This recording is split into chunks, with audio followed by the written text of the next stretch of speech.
రాజా ఇంట్లో ఒక సాధువు వచ్చాడు.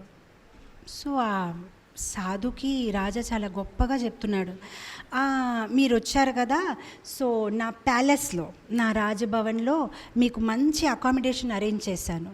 సో వెంటనే ఆ సాధు సమాధానం చెప్పారు, ఆహా, అంటే అదే యాత్రికులు ఉంటారు కదా వసతి, దాంట్లోన యాత్రికులు ఉన్న వసతులు కాదండి, నా ఇంట్లో, నా గ్రహంలో, నా ఇంట్లోనే మీకోసం ఏర్పాట్లు చేశాను రండి అంటే.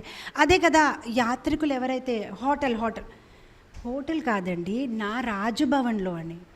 అప్పుడు ఆ సాధువు గారు చాలా అమాయకత్వంతోనే, అంటే దాంట్లో తేడా ఏంది నాకు అర్థం అవ్వలేదంటే, స్వామీజీ మీకు చెప్తానండి, హోటల్ అంటే ఆ యాత్రికులు ఉంటారు కదా, వసతి అంటారు కదా, ఏమంటారు, డార్మెటరీయో హోటల్ అంటారు కదా, దాంట్లో ఏంటంటే వస్తారు, కొన్ని రోజులు ఉంటారు, వెళ్ళిపోతారు. ఇది మా ఇల్లు అండి, గృహం, మేము పర్మనెంట్గా ఇక్కడే ఉంటాం.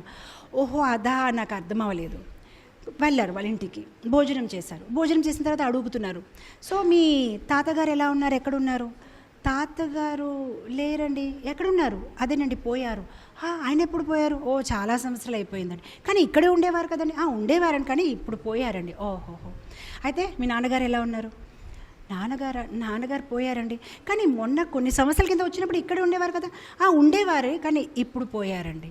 అప్పుడు ఆ సాధువు అడిగారు, మీరు ఇందాక అన్నారు కదండి, హోటల్ అంటే ఎక్కడైతే వస్తారు వెళ్ళిపోతారు, గృహం అంటే పర్మనెంట్గా ఉంటారు, మళ్ళీ ఇక్కడ కూడా వస్తున్నారు వెళ్ళిపోతున్నారండి, నాకు అర్థం అవ్వలేదు, డిఫరెన్స్ ఏంటి?